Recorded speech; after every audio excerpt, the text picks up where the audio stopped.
Welcome to Chapter 5 of Understanding Human Development. We'll be talking about personality and socio-cultural development in infancy and toddlerhood. So here are some of the learning objectives we'll cover. I'm not going to go into these in detail. But first of all, we are going to talk about the roles of biology and environment in early childhood. We'll look at the role of trust in infant interactions. We're also going to look at how attachment plays a role.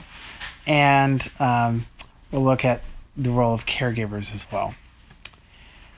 So no other stage of life, the lifespan, has more influence over personality and social development than infancy and toddlerhood. Personality refers to the characteristic beliefs, attitudes, and ways of interacting with others. So personality is shaped by expectations, norms, values, and traditions. And this is critical. Childhood, infancy, and toddlerhood is a critical period of development for one's personality. So we're going to compare the roles of biology and environment in early childhood emotional development, and we're going to look at cognitive development, the emergence of language, social development, development of emotional control, formation of healthy attachments, and emergence of a secure sense of self. So over the first year, universal biologically based basic emotions emerge, and emotional states become more complex as they get older. So babies' first focus is on managing distress and comfort. So that's why they're going to cry. They're going to cry when they're hungry and when they need a poo and when they got gas. That's basically it. But then they eventually develop basic emotional states that emerge very early in development. These occur in infants in all cultures and are to some extent biologically based. And so these include things like sadness, anger, disgust, fear, and pleasure. These are basic emotions. In the second year, more socially oriented emotions start to emerge. So here's some milestones in early emotional development. So by the third month, they become calm, attentive, and interested in the world. By the fifth month, they start to fall in love with familiar figures. Before that, they don't seem to care. Being a parent of an infant can sometimes feel very thankless. But after that period of time, they start to smile, and it's just much more rewarding as a parent. And by 9 months, they become more of a two-way communicator. They can begin to engage in some kind of dialogue through babbling or whatever. And mothers and fathers and siblings initiate their own playful sequences of communication with their infants. So then about a year and a half, they can start to solve problems and they form an organized sense of self. And then around 2 years, they start to discover the world of ideas. They can start to symbolize using words and images. And then around 3 years, they start to bridge those ideas. So emotional communication between parents and their infants is a major determinant of children's emotional development. So development of emotion and emotional control depends a lot on interactions between the infants and caregivers. And the development of emotionally healthy children can be encouraged through playful intimacy, games, fantasy, verbal and nonverbal communication, and an understanding of baby's communication. So basically, emotional communication is reciprocal in nature. That means both sides play a role. But when it's not reciprocal, that can actually cause distress for a child. Edward Tronick conducted the still face experiment, in which parents were asked to sit and play with 3-month-olds in their usual manner. But after 3 minutes, parents were asked to stop communication with their baby and adopt a blank, still expression, like the one in this picture below. And the infants tried to engage with their parents and get an emotional response, but when the parents maintained the blank expression, the infant's behavior deteriorated. It was very traumatic for them. They start to look away, they sucked their thumbs, regressing. They exhibited involuntary responses, and they cried and panicked and freaked out. This demonstrated the importance of reciprocal emotional communication between caregivers and infants. So let's talk about personality temperament. Temperament refers to the inborn characteristic way an infant or person reacts to the world around them. Some neonates, for example, are more sensitive to light or loud sounds. Some are fussier, some are calmer. And temperament has an emotional basis. And so a lot of people have come to, a lot of parents will realize that some of their children are quite different, or each child is different from all the other children. Every child is unique. And so, you're never quite prepared for what one child is going to be like. You might have a great time with the first child, and the second time it's going to be completely different. Alexander Thomas and Stella Chess, characteristic 3 styles of temperament in infants. The 3 styles are easy, difficult, and slow to warm up. And then there's those who are not categorized. Only about 40% of children are classified as easy. Another 10% are classified as difficult. They cry a lot with intensity. They have irregularity in their basic routines, and they react to change with difficulty and slowness.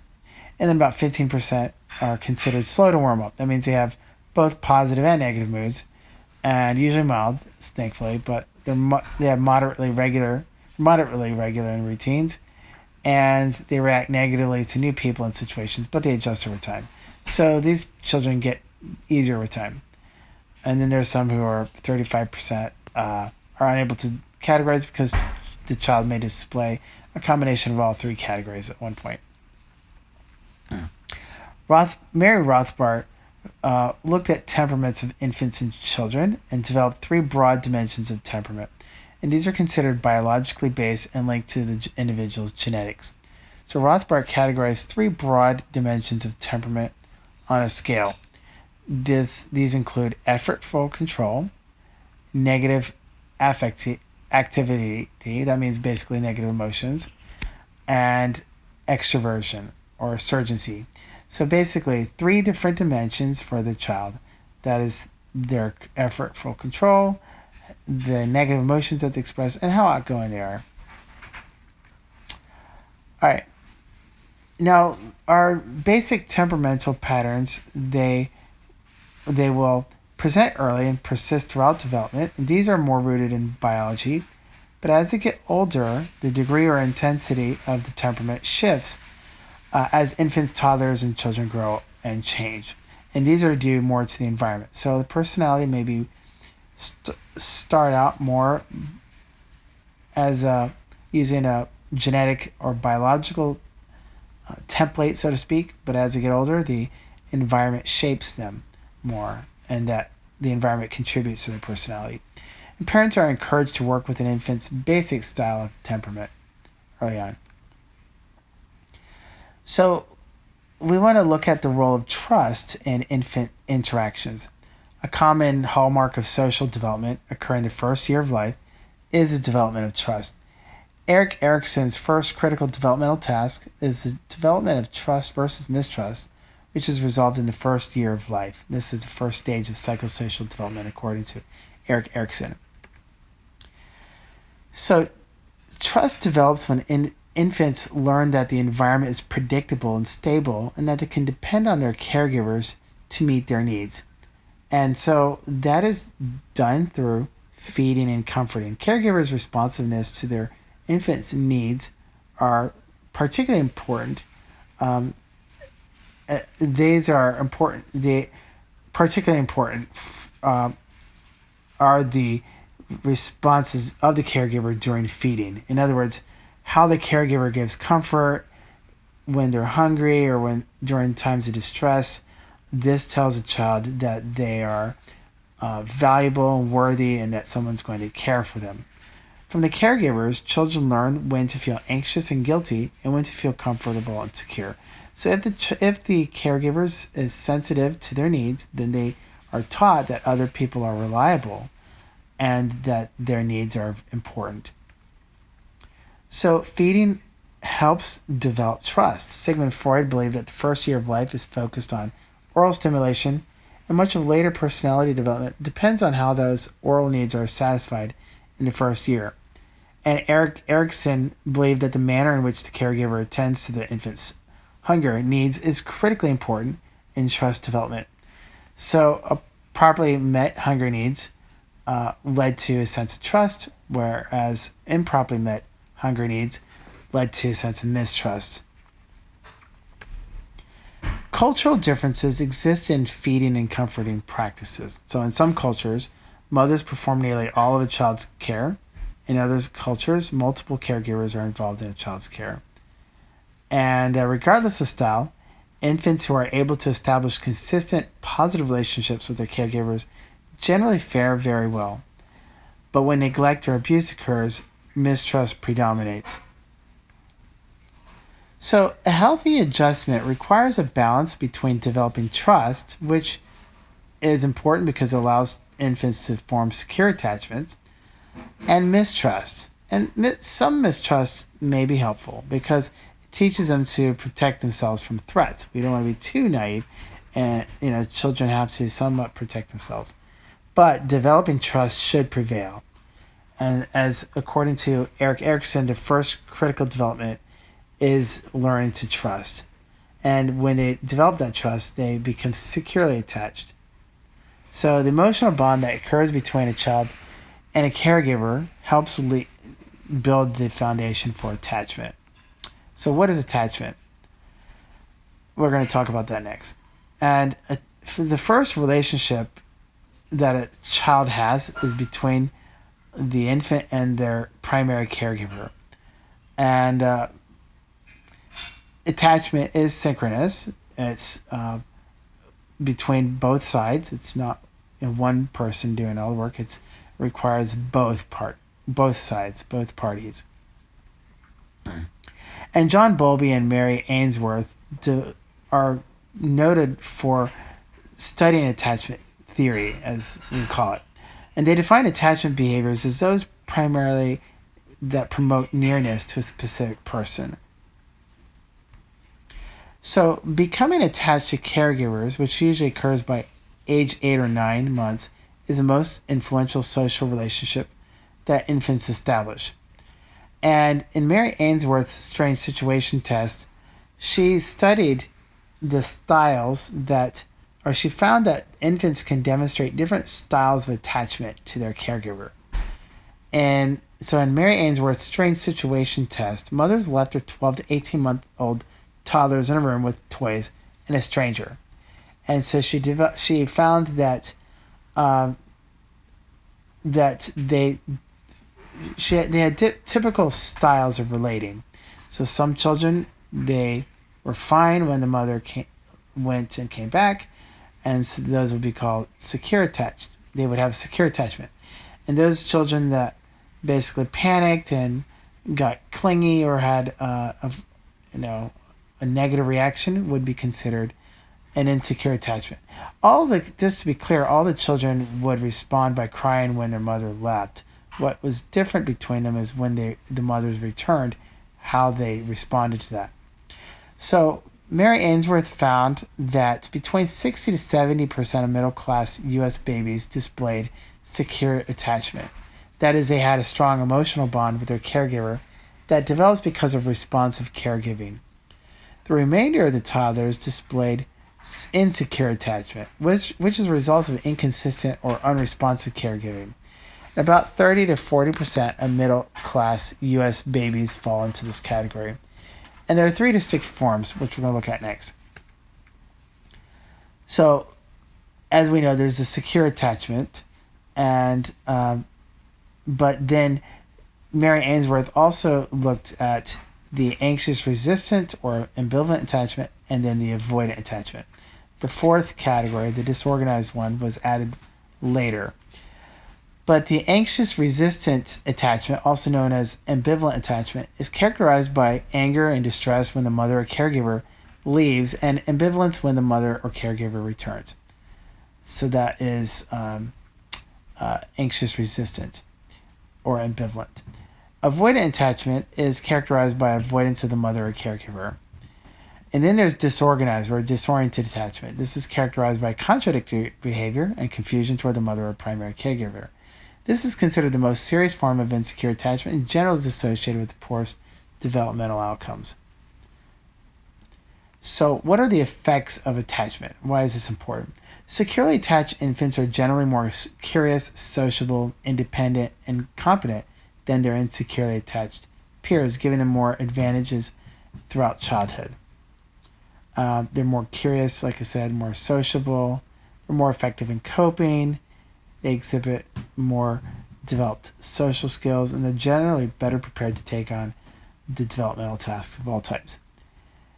In contrast, insecurely attached children who failed to develop secure attachments often experience a variety of adjustment and behavioral problems. They can be hyperactive and have chronic stress reactions, and is associated with poor cognitive development. So, how do we explain attachment?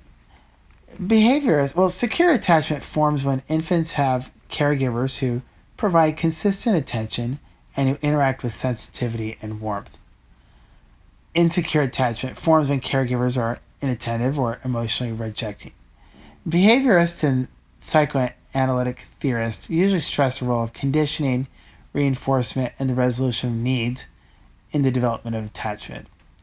Other theorists note that attachment in humans in some way resembles imprinting in animals. Imprinting is the formation of a bond between some newborn animals, especially birds, and their mothers, which appears to be present at birth. And this is considered to be biologically programmed. So Bowlby proposed stages of attachment and how they form. So at birth, newborns exhibit attachment behaviors are directed toward any person, and attachment behaviors are typically more instinctive. And so John Bowlby proposed a view that acknowledges the interaction of biologically based and social forces in the development of attachment. So both biology and social forces interact. So in the beginning, they're more instinctive. And as they get older, the attachments become more advanced. So around 2 years of age, for example, attachment extends to other significant caregivers, and infants begin to engage with significant caregivers to draw them to synchronous attachment-related behaviors. So engaging in relationships, essentially. So in Bowlby's evolutionary view, attachment depends on the development of synchrony. This is the back and forth, or continuous back and forth interactions between infants and their caregivers. And when caregivers are responsive, stronger attachment results. Mothers respond quickly and consistently to their infants crying over the first few months are more likely to have infants who cry less by the end of the first year. Early turn-taking in mother-infant conversations are also present in all societies. And synchrony between an infant and caregiver is a good predictor of secure attachment at the first year, after the first year.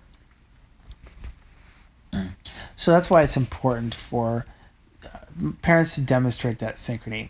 It doesn't have to be perfect, but overall, when a child gets a general sense that their needs are cared for, they start to develop trust. Of course, parents aren't always going to be perfect, but that's why they need to learn trust. So that when they're not there, the child knows, they can wait, and that their needs will be attended to eventually. So although cultures can influence the specific ways in which attachment develops, regardless, infants and caregivers and healthy relationships will form social bonds. So there's a variety of values across cultures and how and in whom infants will attach to. U.S. cultures typically emphasize a single primary relationship, whereas other cultures have many caregivers, like mothers, fathers, aunts, uncles, siblings, and grandparents. For example, when I was growing up, I didn't have that close of relationship with my grandparents. So I remember when one of my friends lost their grandparent, it was like, wow, they had lost like a parent. For me, that would have been odd because I didn't have that close of relationship. But that's because our family backgrounds were different. For some families or extended families, a lot closer. And then also the quality of the relationships are important. So just because I did have a relationship with my grandparents, but it wasn't the same. They weren't always around. I visited them on a monthly basis, and it was not as close as maybe some other people. So let's talk about separation from the caregiver. At some point, the child will have to be separate. At about 7 months of age, babies universally develop stranger anxiety. This is when an infant's fear of strangers. That's stranger anxiety, or separation anxiety, which is an infant's fear of being separated from their caregiver. So this is when they develop stranger anxiety and separation anxiety. Both occur in the second half of the first year and indicate a new cognitive ability to recognize when caregivers are absent or when a new object is presented that differs from the old one. So they're able to differentiate. And then they can respond to those differences in the environment. So in the beginning, if a babysitter takes over, it's not that big of a deal. But once they start to develop that familiarity with a parent, that creates that sense of safety and security. So when that parent is gone and they know it, they know a stranger is there, they start to get a little more scared. The discrepancy hypothesis is a cognitive theory that suggests that around 7 months, infants acquire schemas for familiar objects, and when a new image or object is presented that differs from the old one, this awareness causes the child to experience uncertainty and anxiety. And lastly, social referencing refers to the idea that infants look to caregivers for information in ambiguous situations. So subtle emotional signals, usually from the parent, influences the infant's behavior. So for example, if a child falls down, and if a parent reacts and starts to panic, then the child will know to also panic. They'll think, oh, if my parent's panicking, then maybe so should I. But if the child trips and falls and the parents don't freak out, then the child is going to learn, it's not that big of a deal, keep moving on. That is social referencing. So by gauging the mother's subtle emotional signals, the infants learn how to respond.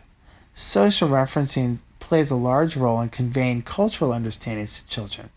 So as I said, infants seek information by looking to adults for their emotional signals.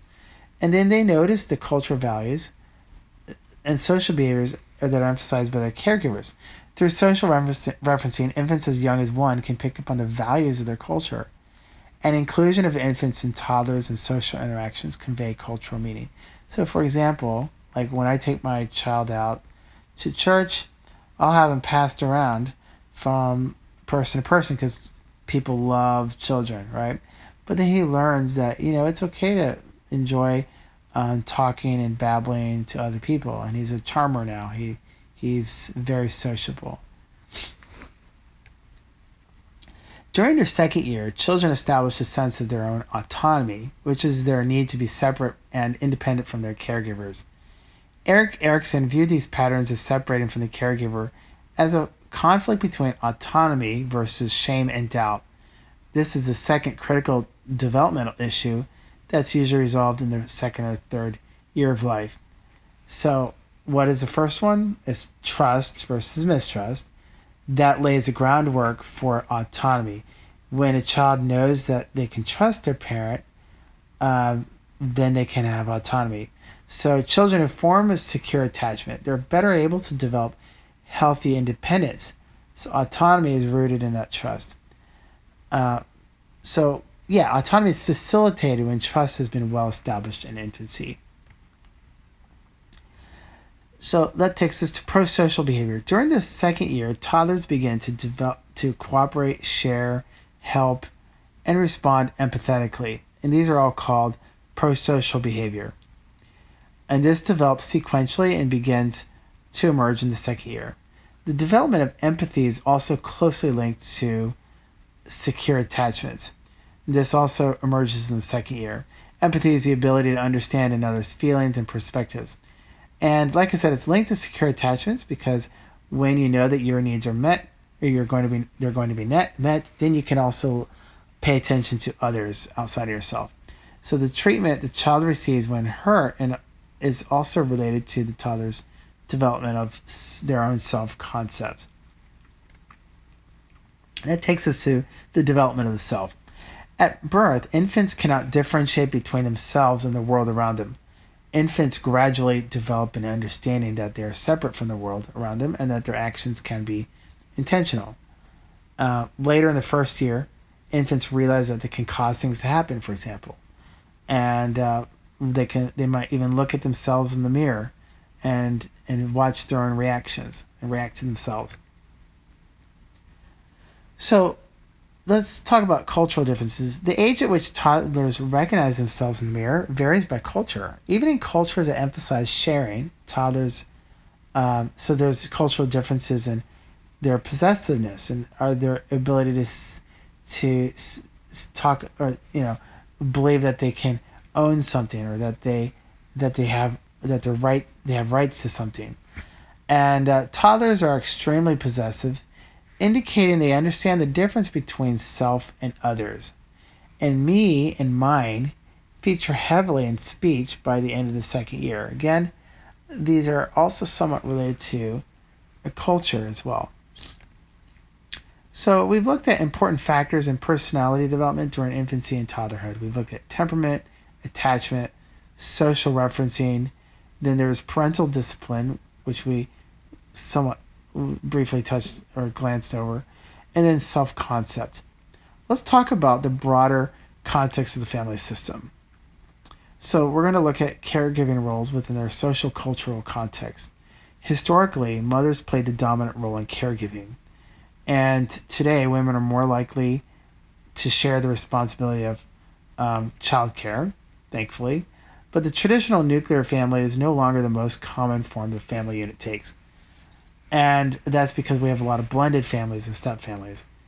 And we also have other extended relatives helping out. The study of family dynamics is characterized by diversity and complexity because there's so many different types of families out there. Historically, fathers have played a small role in infant care. But since the mid-20th century, fathers in the United States have played an increasingly larger, important role in child care. Infants can become as attached to their fathers as their mothers, and stay-at-home dads have doubled as a group since 1990. However, most fathers still do not assume the primary responsibility for child care. That usually falls on the mother. In comparison to mothers, fathers are more likely to engage in play and exciting activities to be more physical. So mothers are more likely to hold infants for caretaking purposes. Fathers are more likely to play. Generally speaking, fathers are more physical and spontaneous during play. Mothers are more likely to engage in more intimate play. And when the father is a primary caregiver, he acts more like a traditional mother. Older fathers are more likely to behave like mothers when they're playing with their children, so they're more likely to adopt a role similar to that of traditional mothers. So fathers can be seen as both positive or negative influences. Fathers who frequently interact with and are responsive and become significant figures for their infants are likely to develop into forceful and positive agents of their child's socialization. However, fathers who adopt a very control-oriented or authoritarian approach are less likely to be involved in their infant's care. It's because they stand back and just criticize usually, but when they're involved, they're more likely to be responsive and caring, and attentive to their infant. Alcoholism has been shown to be associated with very negative interactions such as diminished sensitivity and responsiveness. So when fathers are drinking, they're not sensitive, they're not paying attention to their child. And I would also include watching a lot of TV, honestly. If a father's watching too much TV, he's also not going to be as involved in their infant, and they're just going to be more critical. All right, let's look at other extended family members as well. We know that there's economic and social reasons for the role of the father as a caregiver, for how influential they are. Still, as I said, stay-at-home moms are still more common than stay-at-home dads. And 22 of 24 studies showed that father's involvement did result in positive effects. So that means that even though mothers do a lot of the work, fathers still have an important role. And their involvement seems to reduce the occurrence of behavioral problems in both men and women, and especially psychological problems for younger women. That's because fathers seem to play an important role in their emotional development. So as I said, other family members also play a role.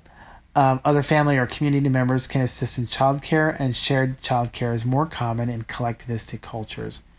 Although siblings can play a major role in childcare and socialization, sibling rivalry also can develop as older siblings compete for parental attention, which can cause strife.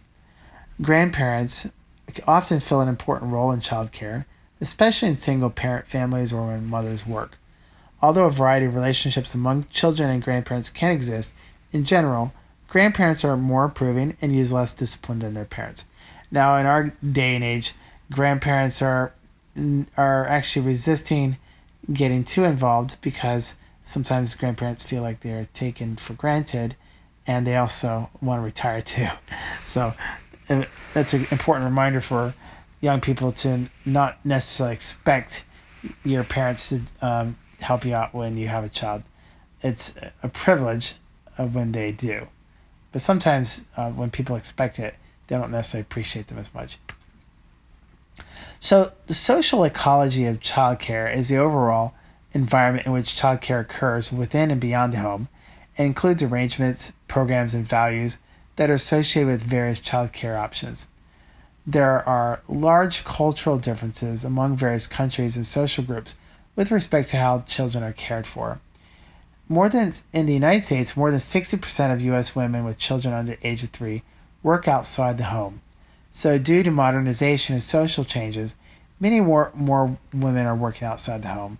So that means childcare is needed in most U.S. households that have infants and toddlers.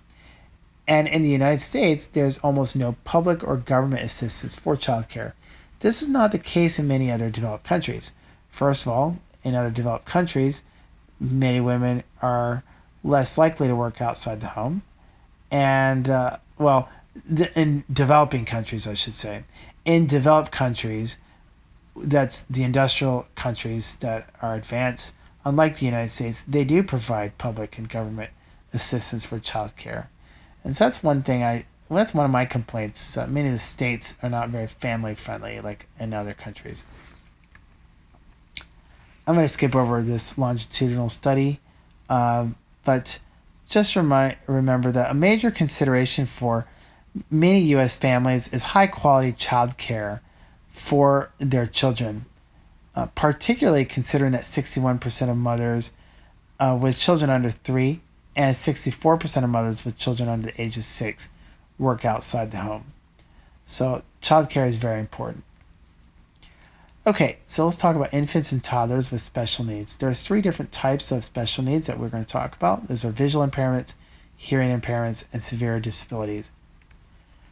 A key challenge for parents whose infants are visually impaired is to establish synchronous communication. A typical problem is that parents often feel that visually impaired infants are unresponsive, and that's because, they can't really see, so therefore they're not going to be as able to respond. An obvious challenge for the blind infant is to find effective ways to learn about the world. Blind infants have to develop signals for "I want that" or "pick me up later" than seeing infants. And so caregivers of blind infants may feel like that their child is not talking to them or not communicating with them. For those who have infants and toddlers with hearing impairments, these may not be detected until the child is 2 years or older. Hard of hearing children may be even mistaken as disobedience. So that's why it's important to have a child's hearing tested. And also that may delay the development of speech because they are not able to hear the speech very well. So parents are often unaware that their infant has a hearing impairment until like the second year, and then the impairment, that's when the impairment is discovered. So that infant has missed some opportunity for early language development, and the relationship may be strained as a result. The use of hand signals is an effective technique of communication, and infants and toddlers with hearing impairments, like those with visual impairments, generally develop normal social responses and relationships by using these hand gestures or signals. All right, so when an infant has a severe disability, this can also put a strain on marital ties and may trigger a variety of disturbances in other children in the family. This can create financial strain, and it also puts them at a high risk of parental rejection, withdrawal, and depression. Infants with severe disabilities can pose adjustment problems for the rest of the family because they have to learn how to care for this child. And the special needs of children with severe disabilities can result in abuse or neglect. There's different types of abuse. So you want to be able to differentiate the types of maltreatment. First of all, child maltreatment is any form of domestic abuse that affects the lives of children. Child abuse refers specifically to intentional physical or psychological injuries to a child that's inflicted by an adult. So in order to prove child abuse, there has to be evidence of an injury, whether it's physical or psychological.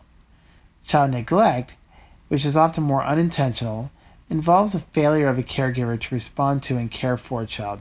So putting a child in danger of abuse could be, or in danger of harm could be considered neglect. This is often unintentional, but it's still severe. And abuse is intentional, neglect is unintentional. That's an easy way to remember it. The broad category of maltreatment is any form of domestic violence that affects the lives of children. That includes both child abuse and neglect. So it's a broad category. Let's talk about the impact of child abuse. Child abuse can have a negative effect on their attachment.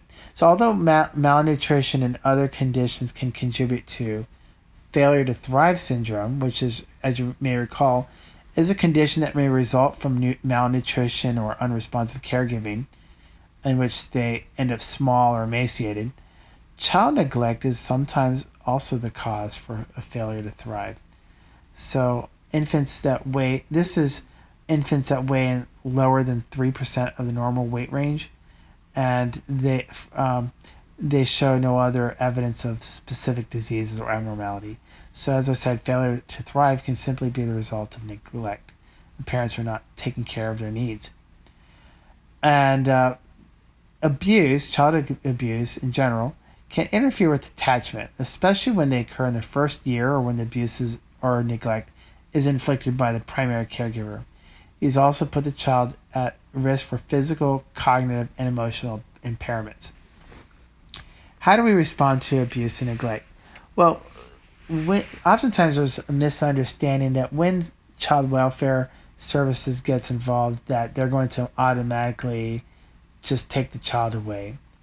Well, that's not always the case. Many times they try to work with parents and ask them to attend parenting classes or undertake psychological counseling. And then they might encourage them to seek support from informal support networks. And then they may even provide social intervention programs. But if that's not sufficient, sometimes to remedy abuse, children can be removed from the abusive home, or parents can be counseled to stop their abusive behavior.